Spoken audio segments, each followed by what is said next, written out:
Welcome. Today we're diving into a fascinating, albeit sometimes troublesome, condition affecting the urinary system: duplicated ureter. Join us as we explore why it happens and how it's managed. This condition, while often asymptomatic, can sometimes lead to complications that require medical attention. Let's unravel the mysteries of the duplicated ureter. Now, let's consider the causes. Duplicated ureter is primarily a congenital anomaly, meaning it's present at birth. It arises during fetal development when the ureteric bud, the precursor to the ureter, splits prematurely. Instead of forming a single ureter, it divides into two separate ureters. The exact reason for this split is not fully understood, but it's thought to involve a combination of genetic and environmental factors influencing the normal development of the urinary system during gestation. To understand duplicated ureter, we must delve into its pathophysiology. Normally, a single ureter drains urine from the kidney to the bladder. In a duplicated ureter, one kidney has two ureters. These ureters can either join together before entering the bladder, incomplete duplication, or enter the bladder separately, a complete duplication. The main problem arises when the connection to the bladder is abnormal. The upper pole ureter, draining the upper part of the kidney, often inserts ectopically, meaning it connects at an abnormal location. This can be in the bladder, neck, urethra, or even the genital tract. Ectopic insertion frequently leads to vesicoureteral reflux, of urine flowing backward into the kidney, or obstruction, causing hydronephrosis, swelling of the kidney due to urine buildup. Let's discuss the epidemiology of duplicated ureter. It's estimated to occur in approximately 0.8 to 4% of the population. Interestingly, it's more common in females than in males. While it can occur in both kidneys, it's more often unilateral, affecting only one kidney. Because it can often be asymptomatic, the true prevalence may be higher than reported, with many individuals remaining undiagnosed throughout their lives. What are the signs and symptoms of a duplicated ureter? Many individuals with duplicated ureter remain asymptomatic and never know they have the condition. However, when symptoms do appear, they can vary depending on the type and severity of the duplication.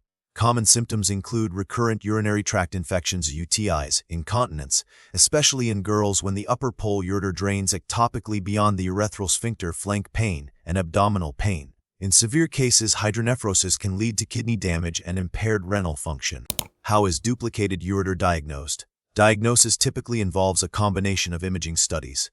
Ultrasound is often the initial screening tool, which can reveal hydronephrosis or other abnormalities in the kidneys and ureters. Voiding cystoarthrogram (Fiji) is used to detect vesicoureteral reflux. Intravenous pyelogram, as IVP, provides detailed images of the urinary tract. A MAG3 renal scan can assess kidney function and drainage. Finally, cystoscopy, a procedure where a small camera is inserted into the bladder, can help visualize the ureteral orifices and identify ectopic insertions.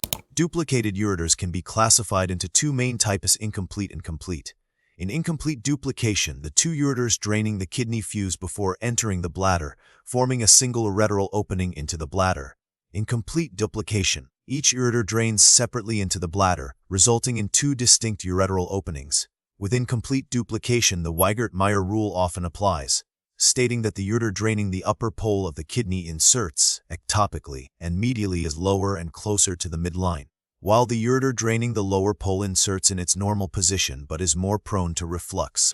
Now let's move on to treatment and management. The approach to treatment depends on the severity of the condition and the presence of symptoms. Asymptomatic individuals often require no treatment other than observation. However, those with recurrent UTIs, incontinence, or significant hydronephrosis may require intervention. Antibiotics can be used to treat UTIs. Surgical options include ureteral reimplantation, where the ureter is reattached to the bladder in a more appropriate location, ureterostomy, where the two ureters are joined together, and in severe cases, partial or complete nephrectomy, removal of the affected portion or the entire kidney. The choice of procedure depends on the specific anatomy and function of the duplicated ureters. Currently, there are no known preventative measures for duplicated ureter, as it is a congenital condition that develops during fetal development. Prenatal care and avoiding teratogens during pregnancy are always recommended for healthy fetal development but won't specifically prevent duplicated ureter. Finally, let's discuss the prognosis and any recent research. The prognosis for individuals with duplicated ureter is generally good, especially when diagnosed and managed appropriately.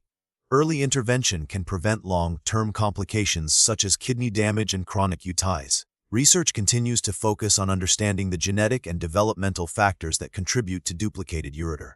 Advances in minimally invasive surgical techniques, such as laparoscopic and robotic surgery, are improving outcomes and reducing recovery times for patients requiring surgical intervention.